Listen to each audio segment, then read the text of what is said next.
maandiko pengine iliwasaidia kutambua jukumu kubwa sana ambalo walipaswa walitimize katika utakatifu wao. Na jukumu lenyewe lilikuwa ni katika swala la utoaji. Kanisa la Makedonia lilijikita katika utoaji. Utoaji lilikuwa ni jambo la kwanza katika maisha yao. Mambo yote walioyafanya ya utume, swala la utoaji wa matoleo lilikuwa sehemu ya maisha yao ya kila siku. Kwa hiyo utoaji uliwaongezea mibaraka mikubwa sana kwa maisha yao. Tunapoangalia habari ya hili kanisa la Makedonia, jukumu walilobeba la utume, kutegemeza utume, halikuwa jukumu la kiurahisi. Walilichukulia jukumu la kupeleka utume kwa dhati toka ndani ya mioyo yao.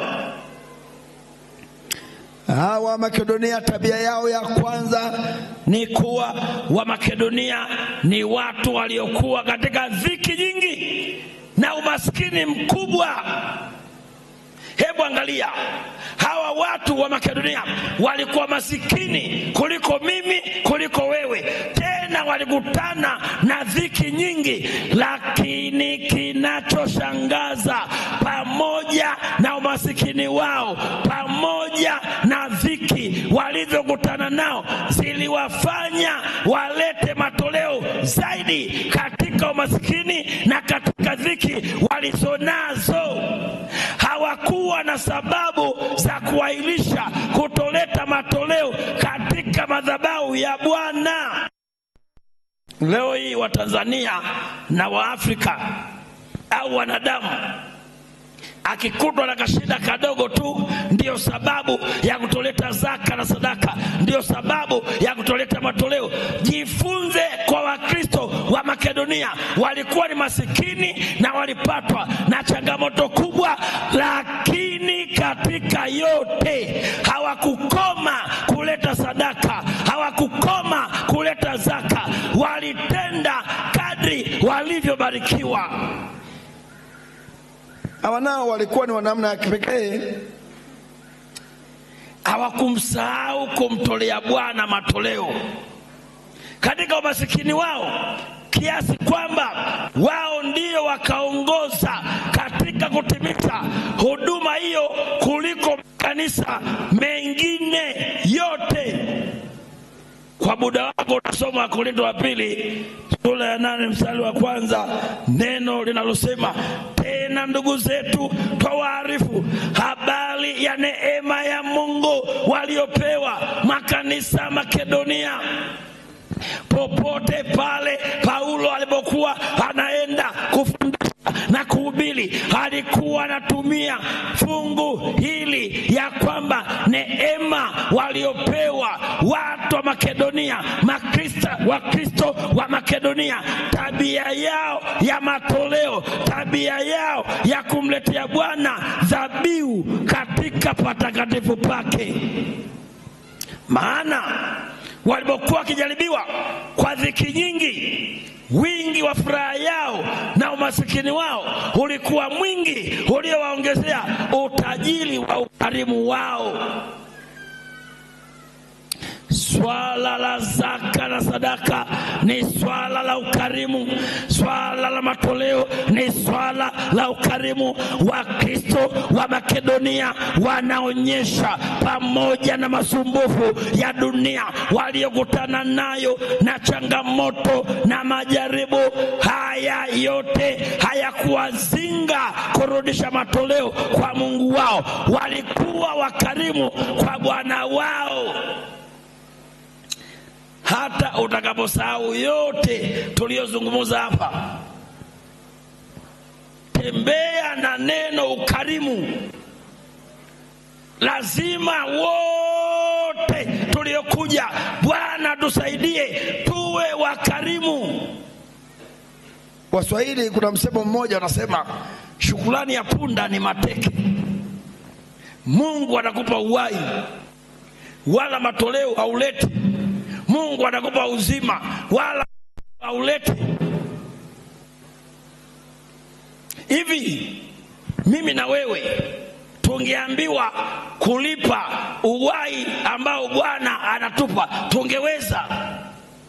Na ndio maana mara nyingi wanawaambia watu ya kwamba ukitaka kuelewa habari ya miujiza Mungu anayotutendea, nenda hospitalini.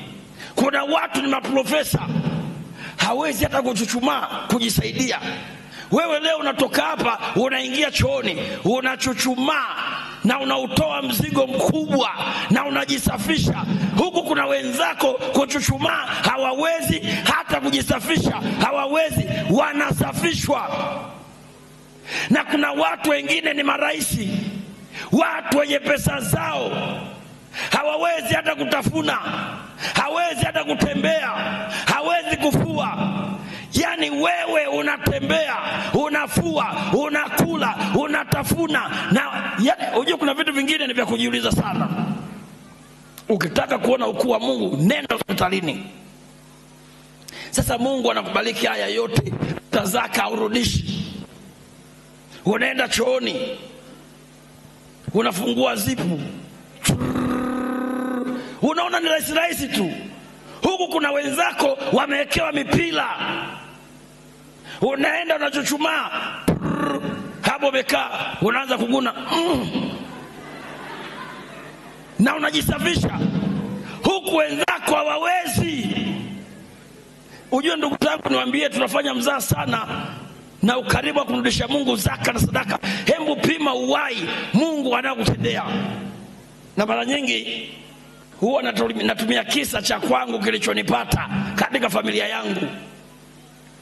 Mke wangu alipokuwa anajifungua mtoto wa pili, kipindi hiko nilikuwa natumika Arusha, mama akapelekwa hospitali. Alipopelekwa hospitali kujifungua, zimepita siku 4. Madaktari wanasubiri mtoto ashuke, mtoto akawa ashuki. Mungu naye ni mwema. Kuna daktari mmoja sijui alitokea wapi, havijulikani. Yule daktari akaja. Alipokuja pale, akayasoma mazingira, akagundua shida.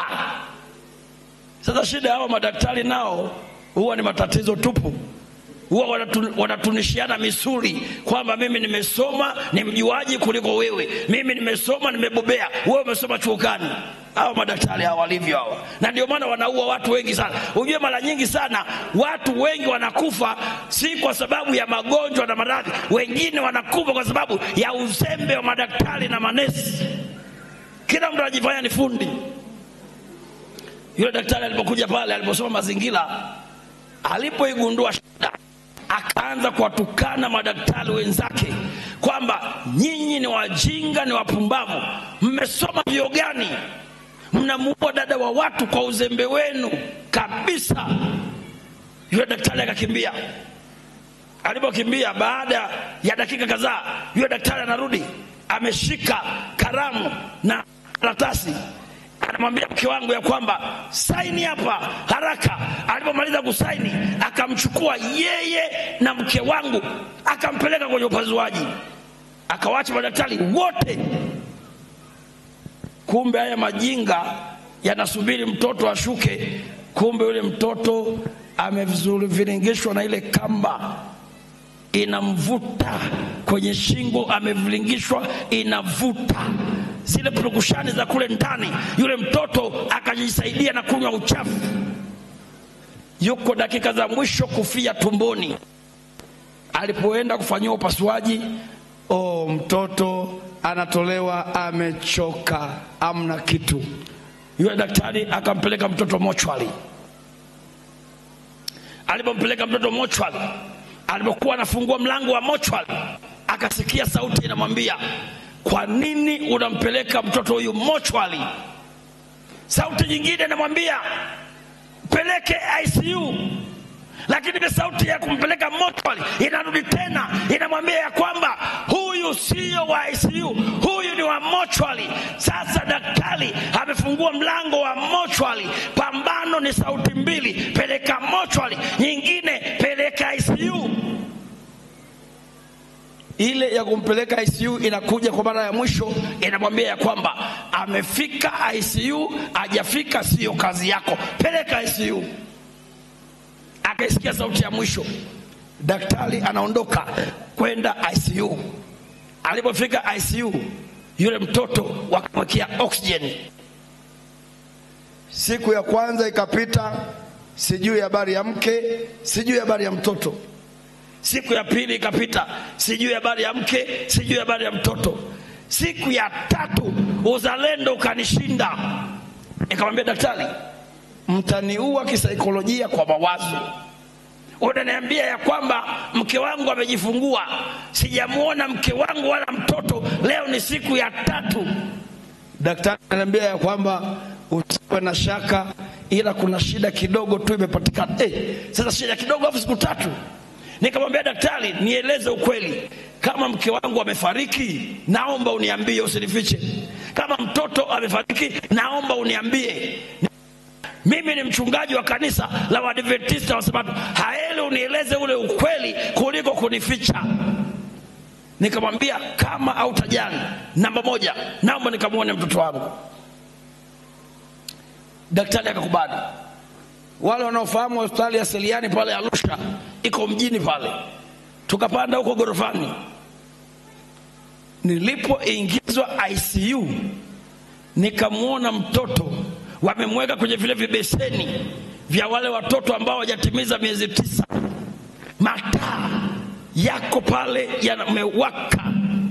Nikamwona mtoto kwenye pua zake wamepitisha oksijeni, mtoto wa siku moja, maplasta kwenye pua. Nikimwangalia kwenye mikono wamepitisha oksijeni, maplasta, na kwenye miguu. Nilimwangalia mtoto wangu mara moja, nikalia, nikaomba, nikajua wakati wote tunaenda kuzika.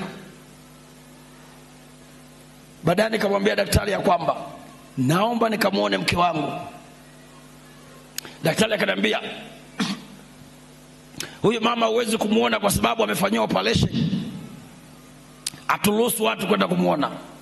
Nikamwambia daktari, kama umeniruhusu, nimeenda ICU na nimemuona mtoto mazingira yalivyo, akili yangu haina shida, ninajua pale wakati wote tunaenda kuzika yule mtoto. Kwa hiyo ninaomba kama utajali nikamuone na mke wangu. Daktari akaniruhusu, tukaingia. Tulipoingia kwenye wodi ile ambayo mke wangu amelazwa, mama alikuwa amelala. Alipokuwa akiinuka kaniona, mke wangu akalia sana. Alipolia nikamkaribia mke wangu, nikamkumbatia. Akiwa kifuani kwangu, machozi yanabubujika kwenye shati yangu, anasema, daktari, niambie mtoto wangu kama amekufa. Leo ni siku ya tatu sijamuona mtoto wangu wala sijui atafanya nini, naomba nieleze mtoto wangu kama amekufa. Wazazi mnajua haya mambo. Nikamwambia daktari, huyu mama pamoja na hiyo operation unaoisema mtamuua kwa maumivu kisaikolojia, tumbebe hivyo hivyo aende kumuona kule ICU, kama kulia alie, kama kuzilai asilai, ili mradi aone picha ya mtoto ilivyo. Daktari akanisikia, tukapanda na mama, panda mpaka ICU. Tumefika ICU, mke wangu alipomuona mtoto wake alipiga ukunga mkubwa sana, kilio kikubwa sana, tukamtoa. Wiki ya kwanza ikaisha, wiki ya pili ikaisha, wiki ya tatu ikaisha, wiki ya 4 daktari mmoja akaniita, ananiambia, unafanya kazi gani? Nikamwambia mimi ni mchungaji wa kanisa la Adventista wa Sabato. Akaniambia, huyo Mungu wako ni wa namna ya ajabu. Hapa hospitalini kwetu kesi kama hizi, mama na mtoto huwa wanakufa. Mpaka sasa hivi hatujui ni nini kimefanyika. Anasema wiki ijayo huyu mtoto akiendelea hivi mtatoka hospitali. Yamekuwa hayo tena. Kwa hiyo daktari akaniambia nenda katafute kifaa kimoja kinachoitwa specialist mask, ambacho kitakuwa kinafunika kwenye pua hapa mpaka kwenye mdomo, alafu kama kuna kamtungi unakuwa unapulizia kila siku. Iko kifaa tulitafuta Arusha nzima hakuna. Bahati nzuri Pastor Kasika mnaomfahamu akanipigia simu kujua habari ya mgonjwa anaendeleaje. Nikamweleza, nikamwambia bwana, kuna kifaa nimeambiwa nitafute hapa. Akaniambia iko kifaa, hebu nenda duka fulani, ukikikosa pale nenda Nairobi. Bahati nzuri nilipoenda kwenye hilo duka nikakipata. Baada ya kukipata nikakipeleka. Wiki iliyofuata siku ya Jumatatu daktari akaniambia kwa mazingira tunayoyaona kesho kutwa uenda mkaruhusiwa kurudi nyumbani. Haikunipa shida sana. Nilijua kama ni gharama $1.5 labda 2 milioni 3. Siku ilipofika asubuhi, sasa ninaambiwa leo mnaruhusiwa kwenda nyumbani. Nenda ukalipe gharama ili mruhusiwe kwenda nyumbani. Bili niliyotajiwa nilibaki kidogo nidondoke dirishani. Bili inakuja $13,961,000.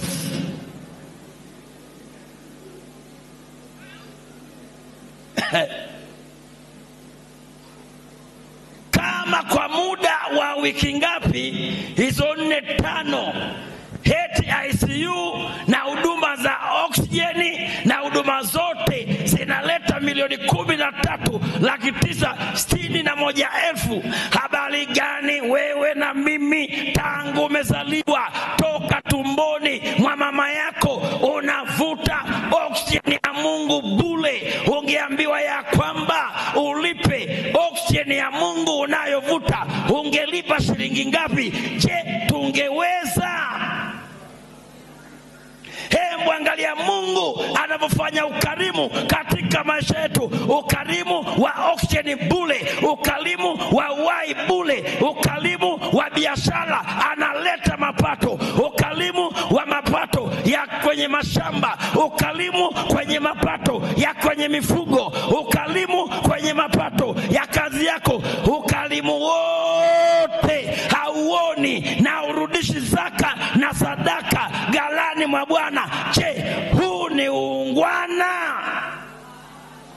Kuna kile kipindi cha Jumapili kile wanasema ya kwamba kuna jamaa wanachekesha, halafu mwingine anasema je, huu ni uungwana? Mwingine anatikia la hasha, huu si uungwana. Sasa hebu tucheze huo mchezo kidogo. Je, watu wa Mafinga, Mungu anapowabariki mnapata mapato kwenye kazi zenu, kwenye biashara zenu, halafu amrudishi zaka na sadaka kwa ukamilifu. Je, huu ni uungwana? Kumbe majibu mnayo, mbona mnakula sasa? Tulipokuwa watoto wadogo tulikuwa tunazunguka mduara hivi, halafu ukizunguka mduara kuna mtu mmoja anakaa katikati ya mduara, alafu anasema nyama nyama nyama nyama. Nyama ya nini? Sasa huo mchezo tunacheza kidogo kiwakili hapa. Kile kitu unachokula unasema nakula. Tuko sawa sawa? Ole kujichanganya sasa. Haya, twende sasa. Jamani, nyama ya kuku mnakula? Nyama Mbona mnaenda kama goigoi? Tunaenda kwa haraka haraka. Yaani sio kwa kupoa poa, ukitaka kuona mchezo ni mtamu. Nyama ya kuku mnakula? Nyama ya mbuzi mnakula? Nyama ya kondoo mnakula? Nyama ya sungura? Wengine mnajichanganya. Sasa hebu turudie kwa haraka haraka. Nyama ya ng'ombe mnakula? Nyama ya mbuzi mnakula? Zaka na sadaka?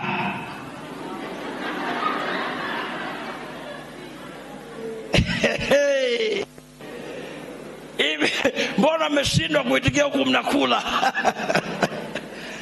Wakristo wa Makedonia walitenda kwa ukarimu, pamoja na yote walikuwa na mfano wa pekee, mfano mzuri wa kuiga.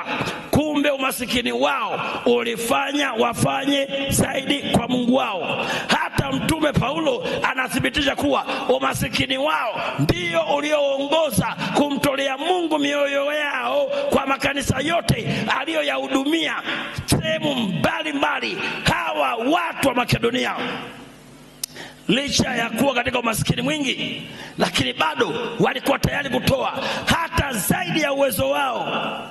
Maana nashuhudia kwamba kwa uwezo wao na zaidi ya uwezo wao, kwa hiari yao wenyewe, walitoa vitu vyao kwa kazi ya Bwana.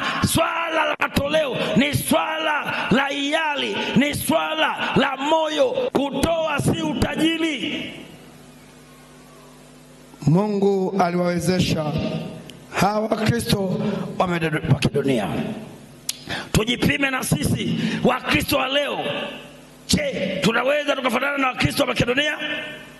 Je, tunaweza tukatendaje katika maisha yetu?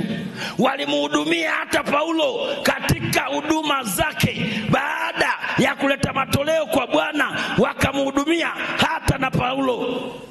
Walifurahia kumtolea Mungu kwa moyo wa furaha. Licha ya kuwa walikuwa ni masikini, walitoa zaidi kuliko kawaida. Tabia nyingine ni hii: walifurahia kufanya hivyo, hawakuwa wakinung'unika.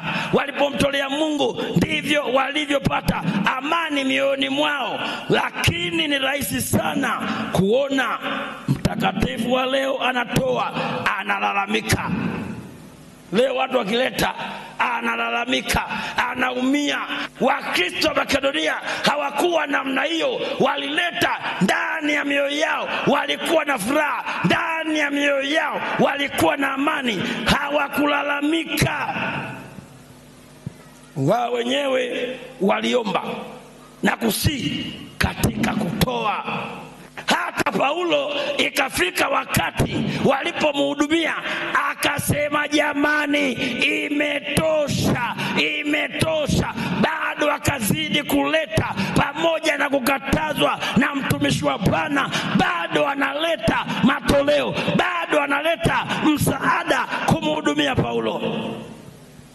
Wakituomba sana pamoja na kutusihi kwa habari ya neema hii na shirika hili la kuwahudumia watakatifu, waliwasihi mitume waitimize huduma hiyo kana kwamba wanachokifanya ni kwa faida yao. Hebu fikiria wewe leo, mtu anakuja kukuomba akupe pesa, tena kwa kukusihi. Unaweza kudhani ni tajiri sana au ana pesa za mchezo, lakini kumbe sio.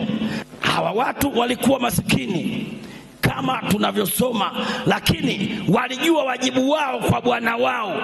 Hawa Makedonia walijua wajibu wao kwa Bwana wao. Pia utoaji wao ulianza kwanza na kujitoa kwa Bwana. Tena walitenda hivi si kama tulivyotumaini tu, bali kwanza walijitoa nafsi zao kwa Bwana na kwetu pia kwa mapenzi ya Mungu. Sababu nilisema nusu saa, haya mengine yote nitayaacha. Ni somo pana kidogo kwa Wakristo Makedonia. Namalizia na nukuu moja. Hii nisipoisoma nitakuwa sijawatendea haki, na niliahidi ya kwamba kabla sijamaliza huu mkutano nitaisoma hii nukuu.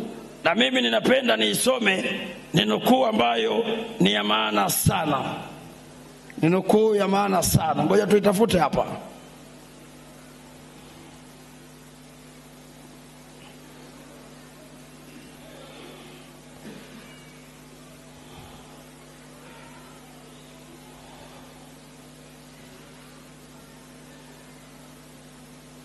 Niliwaambia ya kwamba kuna hii nukuu inaozungumuza siku ambazo watu wataleta pesa na vitu zitakataliwa, hazitakuwa na kazi tena.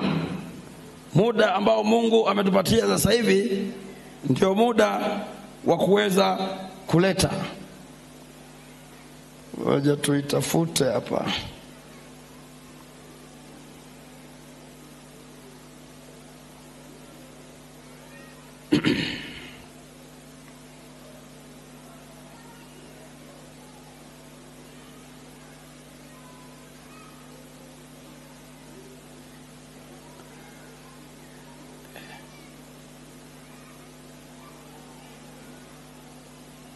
Mbona hii nakimbia? Shetani hataki naipate hapa sasa hivi.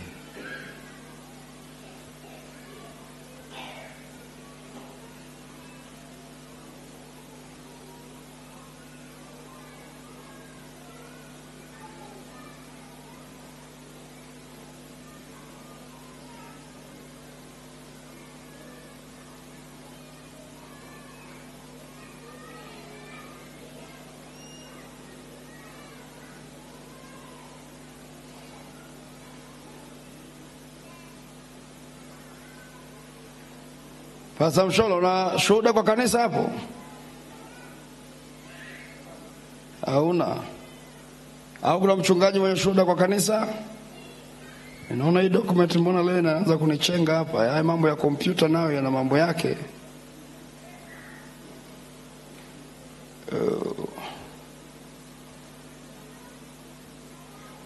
Hatimaye nimeipata. Shuhuda kwa kanisa, gombo lile la kwanza, ukurasa 171 mpaka 178. Testimonies for the church. Gombo lile la kwanza, ukurasa 171 mpaka 178, anasema, kwa sababu limeandikwa kwa Kiingereza, tutalisoma na kufanyia tafsiri. Anasema, the work is closing, and soon the midst of those who have kept their riches, their large farms, their cattle, and etc. will not be wanted. I saw the Lord turn to such in anger, in wrath, and repeat these words: Go to thou richest man. He has called, but you will not hear. Love of this world has drowned his voice. Now he has no use for you and lets you go, binding you. Go to now, he richest man. Yani anasema hivi kazi inapoelekea kufungwa, anasema ya kwamba hivi karibuni matajiri ambao wamehifadhi utajiri wao na mashamba yao makubwa na ng'ombe zao kadhalika na vitu vya kuendelea, watu wa namna hii hawatatakiwa, na hivyo vitu havitatakiwa. Nilimwona Bwana akigeuka tena kwa hasira na ghadhabu kubwa, akirudia maneno haya akisema, nendeni sasa nyinyi matajiri. Aliwaita lakini hamkusikia. Upendo wa kuupenda ulimwengu huu umetikiza sauti yake. Sasa hana faida kwako na anakuruhusu uende zako. Nenda sasa ninyi watu matajiri. Yani na maana yake ni kwamba mang'ombe ulionayo kuna wakati utayaleta yatakataliwa, mashamba utayaleta yatakataliwa, vitu utavileta vitakataliwa. Akisema,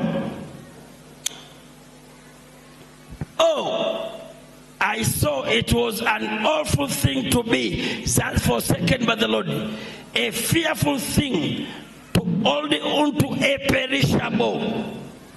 Sasa ukijasikia mzungu anasema neno perishable, kaa sawa sawa. Perishable maana yake ni hivi: asubuhi tumekunywa chai, mchana tumekula chakula, tunatazamia kwa masaa fulani watu twende mali watu. Maana yake ni kwamba tunakwenda mali watu kutoa perishable. Perishable ni uchafu, vitu vya kuharibika. Vitu vya kuharibika ni perishable. Na ndio maana siku moja nikawaambia ya kwamba wote tuliokaa hapa, sisi wote ndani ya miili yetu tuna nini? Tunatembea na MAVI wote. Hata siku ya leo hakuna binadamu ambaye kwenye mwili wake hapa amekaa ndani ya mwili wake hana MAVI.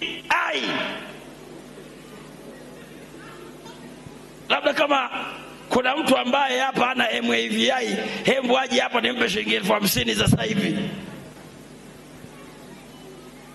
Na usipokwenda mali watu kwa vyakula ulivyokula, mtaanza kumtafuta Dr. Kingu hapa. Tunatazamia uende kuvitoa. Hata maji tuliyokunywa, vinywaji tulivyotumia, vyote ni perishable. Umeona hiyo kitu? Lazima tukavitoe vimiminika ambavyo vinaitwaje? MKO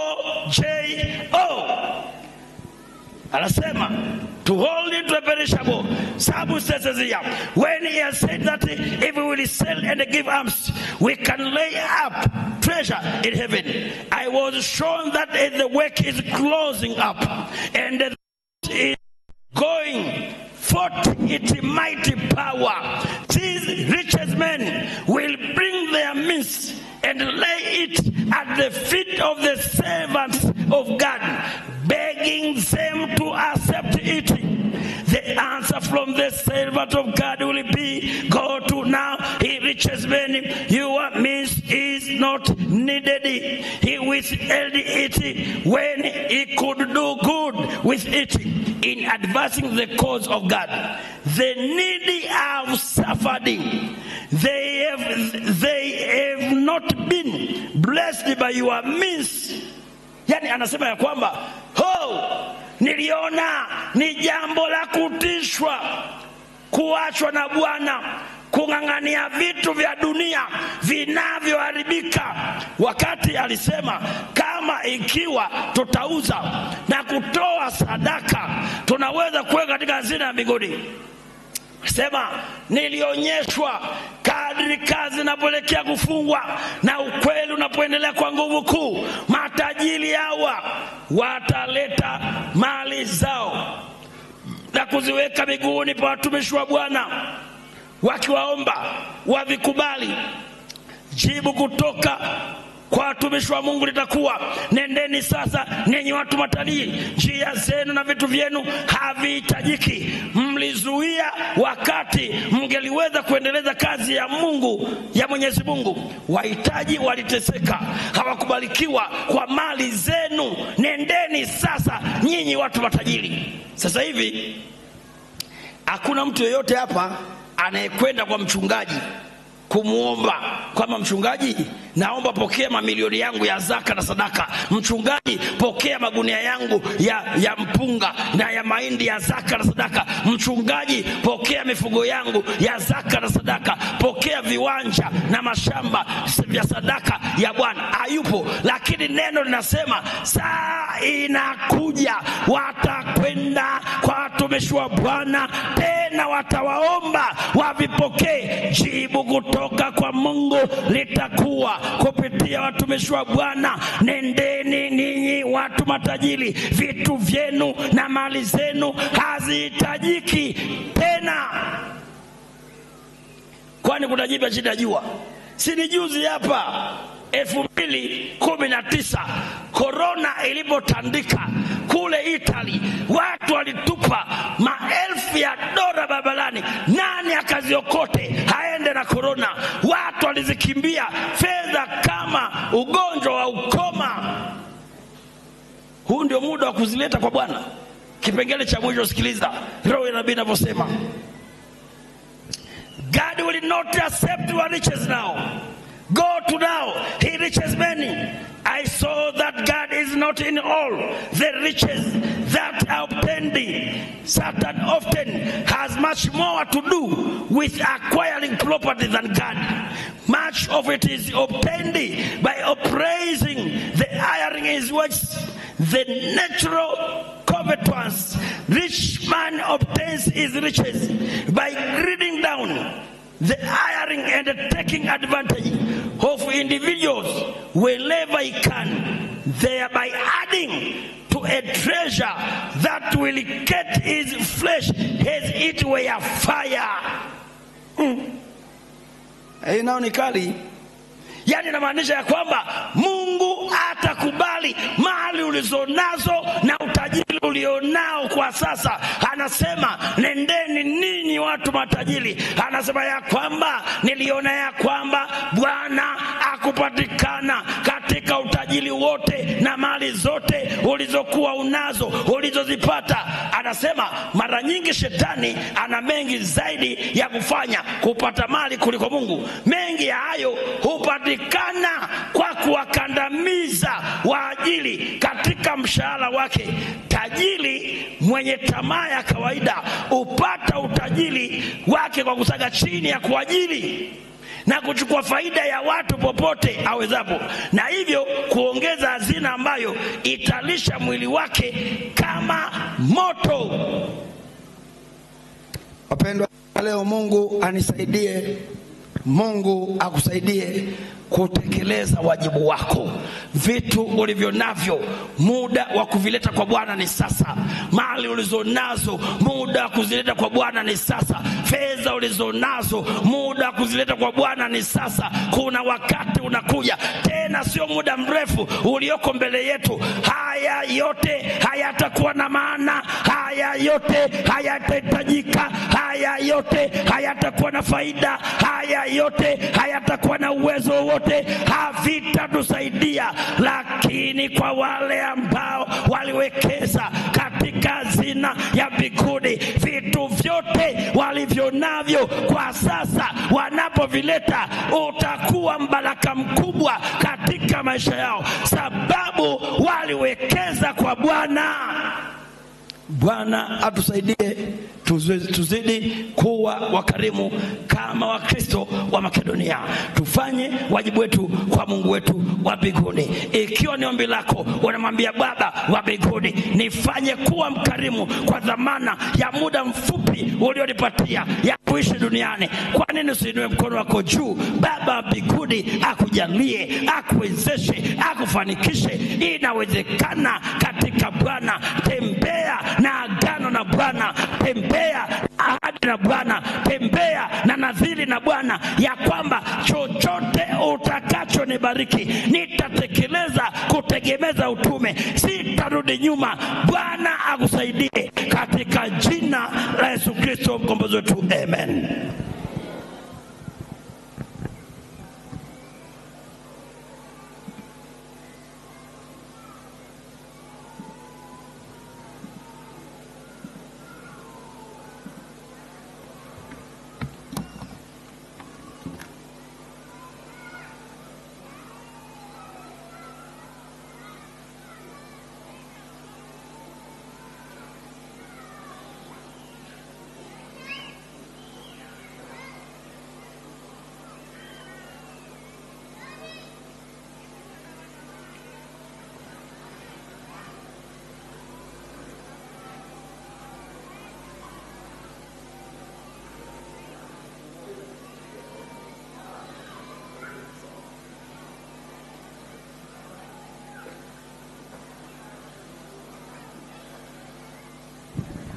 Jamani, Bwana Yesu asifiwe.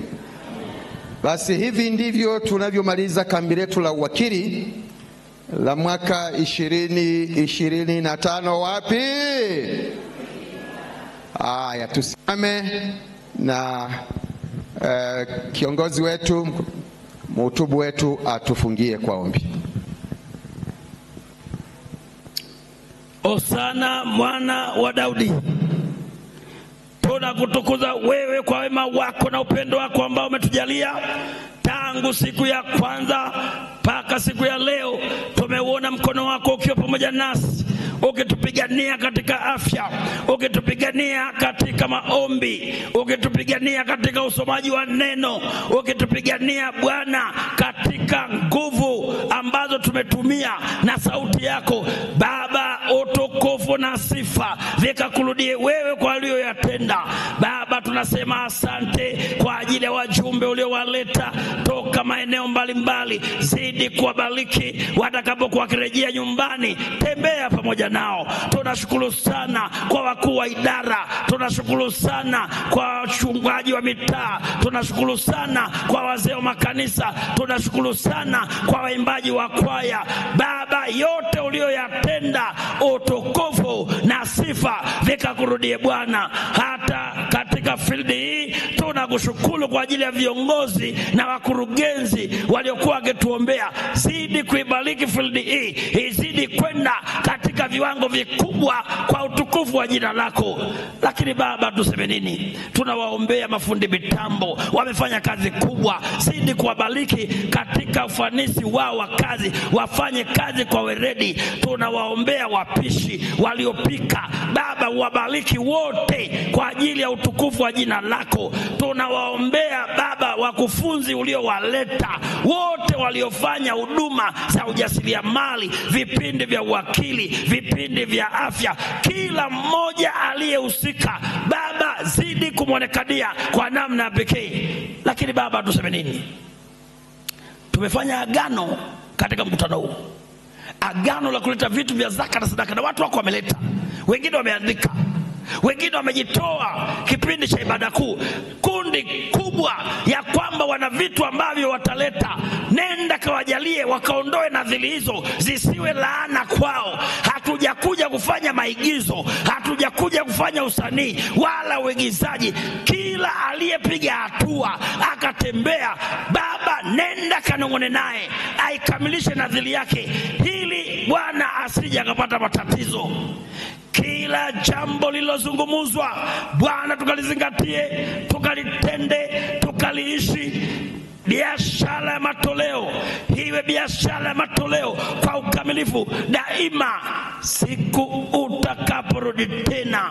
Baba, nenda katujalie tuweze kukulaki mawinguni. Kutano zima ili naliombea mafanikio makubwa kwenye mashamba, kwenye mifugo, kwenye biashara, kwenye kazi. Kila mmoja ukambariki kwa namna pekee. Tunapoanza juma hili, mambo makubwa yakatendeke. Tunaomba kwa ajili ya mkutano utakaoanza siku ya kesho mahali hapa, zidi kubariki nao kwa namna pekee. Sasa Baba, tunajiachia katika viganja vyako, mikononi mwako ndipo penye usalama. Tunaamini umetenda na utazidi kutenda, katika jina la Yesu Kristo mkombozi wetu, amen. Jamani, Bwana Yesu asifiwe. Na Bwana wabariki sana kwa kutoa muda wenu na kadhalika.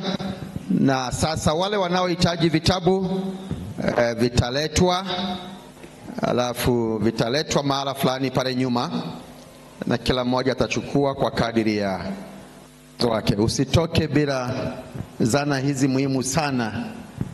Usitoke. Na mnaporudi, jamani, wangapi wanatuma salamu kwa viongozi wetu Pastor Magoti na Dr. Kingu popote wanapokwenda, wapeleke salamu zetu. Lakini pia tunaye Elda Mwambopo, kesho atakuwa kule Tanangozi. Wangapi wanatuma salamu kule Tanangozi? Na baadaye akirudi ofisini. Haya, basi wakati mwingine tukiwaalika, naamini mtakuja tena. Basi tukilize matangazo yanayofuata. Makarani wa kanisa, mkumbuke kesho kuwepo hapa saa 3 kamili kwa ajili ya semina maalum. Lakini wanawake na wanaume tunaalikwa pia kwa ajili ya kutano zuri la siku ya kesho. Amina Pastor, asante. Kuna mwanakambi mwenzetu ameangusha kanga ya